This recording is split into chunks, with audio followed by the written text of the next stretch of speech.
পুজোর সেই রাতের ঘটনা। জমিদার মশাই ও তার স্ত্রী মিথিলা তাদের ঘরের প্রতিবারের মতো রক্ষাকালে পুজো করত। মা, পুজো এখন সম্পূর্ণ হয়েছে, আমি এখন আসি। বাইরে আকাশের আবহাওয়াতে খুব খারাপ। কিরকম কালো করেছে আকাশটা বলো তো? তুমি কিভাবে যাবে?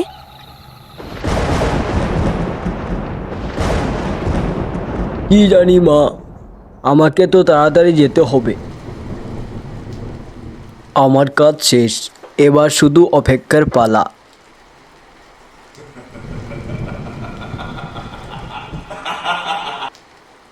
কি হলো বলো তো?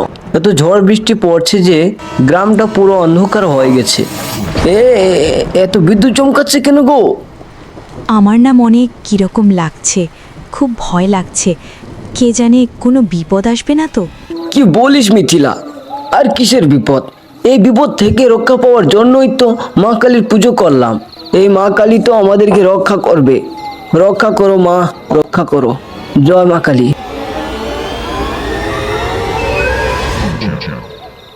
এ কি হলো গো?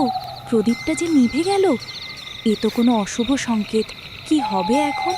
মা, তুমি দেখে রেখো আমাদের এই পরিবারকে। জয় মা কালী, জয় মা।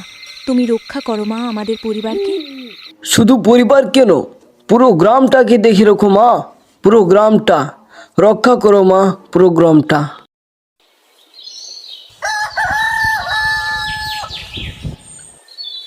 ওগো, শুনছো? বৌমা ফোন করেছিল। বাবুর শরীর খুব একটা ভালো না। তুমি চিন্তা করো না গো, সব ঠিক হয়েছে। এত চিৎকার করছিস কেন রে? কি হয়েছে তোর? এই বল্টু, এত চিৎকার করিস কেন রে? বলছি গো, কুকুরের কান্না ভালো না। এটা যে কুলক্ষণ, কখন যে কি বিপদ আসবে আমার না খুব ভয় করছে। তোমাকে নিয়ে আর পারলাম না। সব সময় তোমার শুধু খারাপ চিন্তা, সব সময় শুধু অশুভ আর অশুভ। তুমি কি বুঝবে মায়ের মন? ছেলেরা সব বিদেশে। একজনের অবস্থা এত খারাপ যে ছেলেটার কাছে যেতেই পারছি না। ছেলেটা কত দিন থেকে অসুস্থ। ওগো, বলছি ছেলেটাকে এখানের ব্যবস্থা করো না, আমাদের এইখানে ডাক্তার দেখাবো।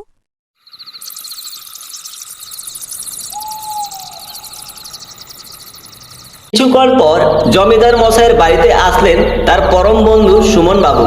কি রে শীতল, তোর ছেলেটা কেমন আছে? ভালো আছে তো? না রে, তেমন ভালো না রে। ছোট ছেলে তো 1 সপ্তাহ হয়ে গেছে অসুস্থ।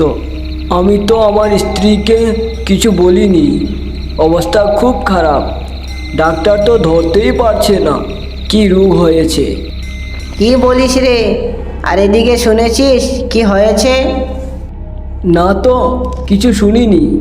কেন রে, কি হয়েছে বল তো শুনি। বড়ই ব্রাহ্মণ গতকাল তোদের বাড়ি থেকে পুজো করে বাড়ি ফেরার পথে ব্রাহ্মণের উপর বাজ পড়েছে, আর ও সেখানেই মারা যায়। কি বলিস রে সুমন, সত্যি নাকি? হ্যাঁ রে, সত্যি। গতকাল রাতে বড়ই ব্রাহ্মণের দেহ অর্ধপোড়া অবস্থায় পাওয়া গেছে। এটা কি বলিস রে তুই? এটা জানতে পারলে আমার বউ তো আবার চিন্তা করবে। গ্রামে এসব কি যে শুরু হলো। শীতল, ভালো করেছিস তুই, বাড়িতে একটা পুজো করেছিস। দেখি তো, আগামীকাল আমিও একটা পুজো করে দেব মা কালীর। সুমন বাবু ও জমিদার বাবু কিছুক্ষণ গ্রামবাসীর ঘটনা সম্পর্কে গল্প করছিল। রাত 10টার সময় সুমন বাবু বাড়িতে যাবে বলে উঠে পড়লেন।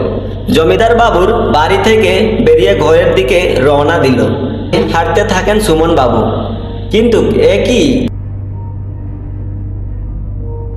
চারিদিকে শুধু অন্ধকার আর অন্ধকার।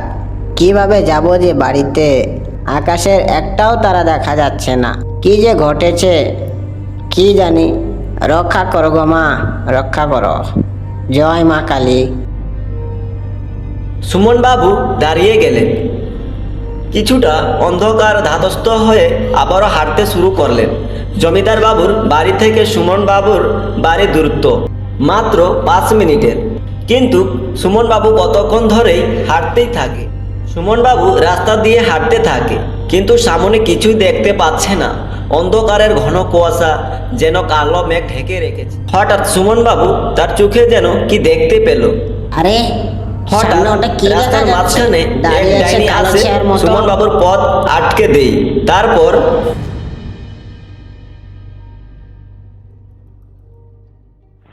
তোকে ভয় দেখাতে আসিনি, তোকে নিতে এসেছি।